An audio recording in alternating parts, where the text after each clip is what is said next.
Hello, this is the Tropic Panic Gamers podcast, episode 14. The title of the podcast today is Strategy is Key, and I'm here with my special guest, Kim Cullen, today. So, hello to Kim. Would you like to introduce yourself and say a little about what you do? Oh, go on then. I like listening to your story though, Jan. But no, I'll do it. Okay, so I'm Kim Cullen, and I'm a community manager and strategist.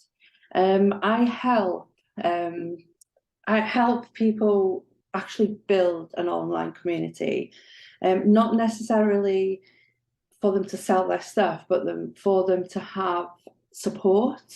Um, you know, I can't help them as well sell their products, their services and stuff like that. But I'm more into the building an actual community to help them grow in their business and in their personal life, really.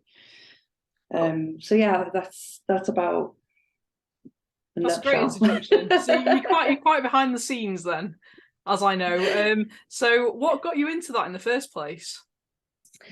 Okay, so it's quite a long story, so I'm going to try and cut it down because I would be here for 3-4 hours otherwise. So it all started. I was initially a social media manager. So for those who don't know what that is, it's kind of like doing all the channels and all the marketing for all of the channels and all the social media platforms. So when I started off doing that, don't get me wrong, I absolutely loved it.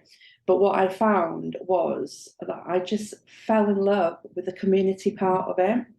And I actually had a community of my own before going into social media management, which helped me very much with my mental health. Because I think you're aware, but I have bipolar. So being an entrepreneur and having bipolar was incredibly hard, if I'm honest. Um, so a community helped me get through that. And then I found another community that helped me with the business side. And I just thought, hang on, what's the key thing between these two things? And it wasn't mental health and it wasn't social media, it was actually community. So I just fell in love with the process. I'm not necessarily in front of anyone in their community.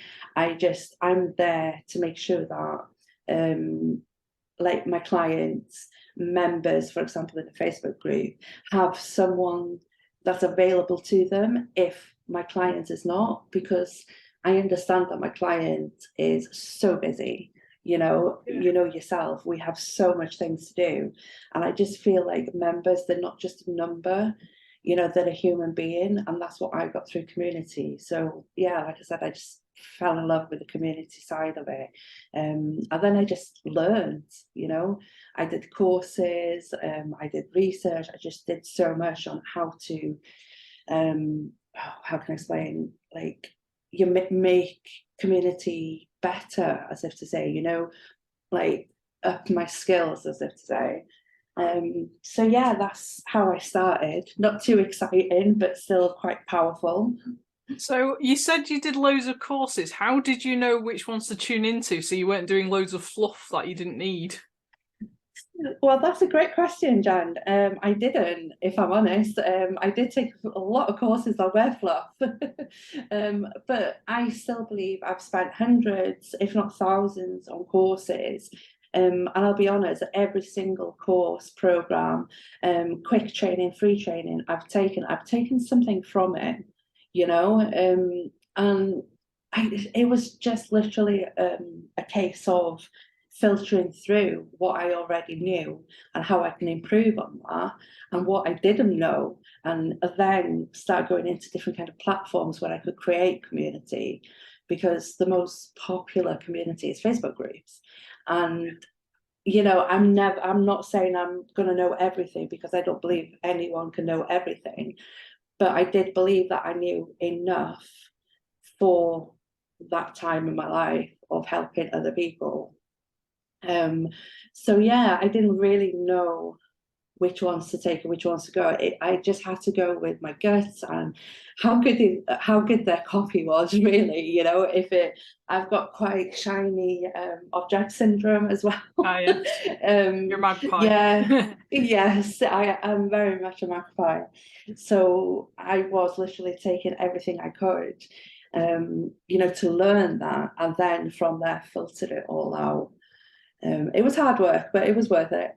Yeah, I think we've got a lot of parallels with my self-development journey, because I did all the courses originally, and then eventually I tuned out the bits I didn't need and then learnt on top of that. So I built myself Yeah. up a similar way to you. I'm guessing our timelines weren't the same though, because when I met you back in October 2019 at a first networking meeting that I ever went to, you were already a social media manager then, weren't you? I was. When did yes. your journey start? Well, I became a social media manager about 7 years ago, I think, give or take 7 years ago. But I only transitioned into becoming a community manager probably a couple of years ago. It wasn't too, I think I was in the middle of the transition when I met you. But the strategy part of it, I found, yes, of course, all platforms were different strategy.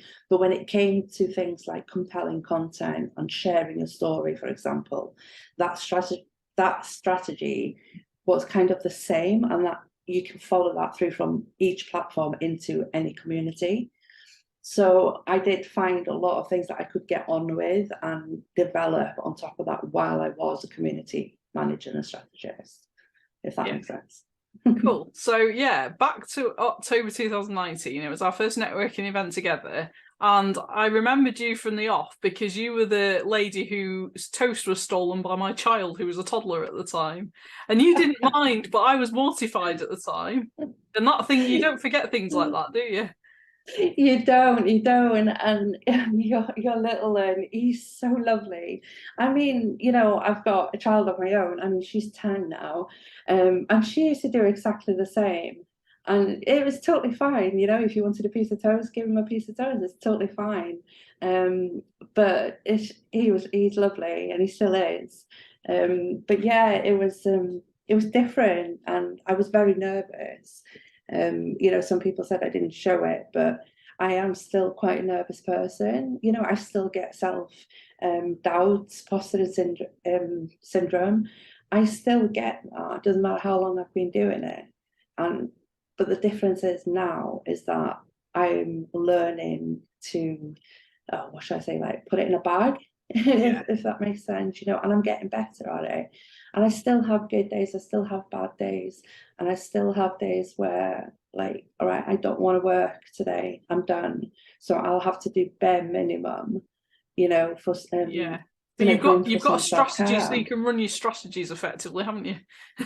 Yeah, exactly. And what I have learned over time is having SOPs in place What's for an the SOP? strategy that you use. Okay, so I actually can't actually remember the whole name. Oh, hang on a minute. Standard operating Process? process, maybe. Yeah, I think that might be it. But it's something along the lines of that. And it's basically, to put it bluntly, if I go down, my business can still run because I have these processes well, in place. Yeah, which I didn't really, maybe I didn't know about them, but I didn't have any in place when I first started. So when I had a rough day, I would have to start from the beginning the day after or the day after that. Whereas now, I have people that can help me out, or I can hire a VA that can basically take over, you know, and it makes that, it frees my time up as well. Not even if I have a bad day, but it frees my time up to give my clients all, which is so important when you're building communities and you're creating and fostering that engagement, you know. But I also teach them that they don't have to be in there 24/7 to get really good results and engagement. And I think that's important because you matter. You can't be on call 24/7 for someone, you know. And that was one of the So yeah. strategies you taught me. So the reason I asked you on for June 2023 was because in May 2020, I won a call with Kim, which was like a discovery call, because I was the top contributor in her community that the previous month, and she offered me a call to discuss strategy. And I didn't know what strategy was at the time. I didn't know you had to have a strategy to be successful. But as the title of the podcast, strategy is key, I quickly learned that I needed a strategy to survive in my business. So obviously I was still anxious when I met you, and I was still anxious at the start of lockdown. That was the middle of the first lockdown, really, wasn't it? And I was like, I don't know what I'm doing. I don't know what I'm doing. I've got this group and it's tropic and I don't know what I'm doing. So Kim sat me down and was basically like, right, here's your strategy. You've got a 7-day strategy. Use that. Be consistent. I think you suggested scheduling ahead as well. Someone suggested that. So I from about May 2020 right up until the present day, I've scheduled always a week ahead, and I've always had some kind of strategy. I haven't stuck to your exact template, but the strategy, the organizational plan is still there 3 years later. And that's fantastic, because you were really the start of my self-development journey. And I name 3 ladies as particular influences from my main self-development journey, but you're pre-existing those 3. So you're like the mother of the whole system that now exists for me. So that's fantastic, and I'll always be grateful for that. And it shows the importance of strategy. If you haven't got a strategy or a way of planning in your business, that's what you're missing. If you feel stuck or you don't know which direction you're going, you need someone like him. Thank you, Jan. Do you know what? Seeing you from where you started to now it's incredible. I mean, like, Thanks. you inspire me every single day. I've told you this over and over. Your journey has just been incredible, and like, I'm proud to be part of that. And you say like thank you to me and stuff, but thank you to you, for trusting me. And that means a lot. And like you said yourself, strategy, I find without a strategy in place, you're just throwing things out there and hoping they'll work. And if they don't work, you find out too late. So having a strategy in place in business, it's very, very powerful, and it will save you so much time. Yeah. Not one strategy fits all either. And that's important to realize. That I do know there's a lot of people out there that share one strategy and this will work for everyone, but life doesn't work like that. Like you said, I like scheduling ahead of time, but I only do a week myself. Yeah. Because you don't know what's going to happen in that week. You might want to change your mind about something or something. For example, with this podcast, if this didn't go ahead, that just means that you're going to have to go all the way back and reschedule everything. Yeah. So getting a strategy that works for you and your business, and that aligns with your vision, your mission, your values. Yeah. And that is the important part. Making sure it have aligns, a standard. definitely. Yeah, absolutely. And it's taken me years to figure that out, if I'm honest. Because there's just so much information out there on the internet. But sometimes you just have to try. It's the idea of always learning as well, isn't it? It is. It's a absolutely. perpetual learning machine. Well, you're not a machine, absolutely. but you know what I mean. I feel like I'm a machine sometimes, Jan. Remember to sleep and not work all the time as well. That is a strategy. Yes. Make time for self-care. It very much is. Self-care, do you know what? Self-care is probably the key to success. Okay, I say community is, but self-care, you need to look after yourself. And I'll be completely honest, yes, sometimes I don't practice what I preach. But then when I click onto it, I'm like, right, do you know what? I need to come away from this computer now. Or another common one is if I'm working with a client, and which thankfully hasn't happened in years. Sorry, thankfully this hasn't happened in years. And I can align with that client. I have to come away from that client, if you know what I mean, because in the beginning, I was very much like, okay, I need the money, so I'm gonna put up with this CRAP, from this client because I need the money. But I've then been what I there didn't too. realize, so what I didn't realize was this is in my head, and every day I'm hating going and doing this work. And I mean, like, life shouldn't be like that, business shouldn't be like that. So putting that strategy of self-care in place will just transform that completely. And and you'll also attract clients that you love working with. I love my clients now. I love what they do. So that's very important. Sorry, I went off a bit of No, that's all right, off the because path. obviously because I've got my own community, which you're part of, and my whole ethos is around the sense of community and self-care being a central part of that. And I've sought life-work balance through building my business out of my passions, which are also my self-care. So they're all intertwined. And people are like, but you're working all the time. I was like, but no, I'm not. Because teaching the piano is work, playing the piano is fun or self-care. Depends what I play. So, they've got good balance there. And that involves strategy, because you have to plan in the time that you're not working as well as not as working, just so that you've got that balance. Yeah, absolutely. Absolutely right. So thanks for coming to talk to me today, Kim. It's much appreciated. Thanks for having me. Where can we find you if people want to connect with you? Okay, so I'm mainly on Facebook.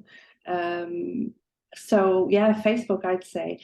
I have actually at the moment put my group on pause because I didn't feel like I was giving my members enough value. So I paused it just so I'm not putting fluff out there. As you can tell, I talk a lot as well, off tangent. Facebook, Kim Cullen, I should be easy enough to find. I think you've used the same picture. On your template. It's your profile picture's the cover photo. There you go. That's cool. And I genuinely mean this when I say it. If you do need any questions, answering or anything like that, please, my inbox is there. I'll get back to you at some point. I'm not saying I'll get back to you straight away, but I will get back to you, and I'm more than happy to help you with anything. Brilliant. Thank you. Thanks for being my guest today. Thanks, Jen. Thank you. You too.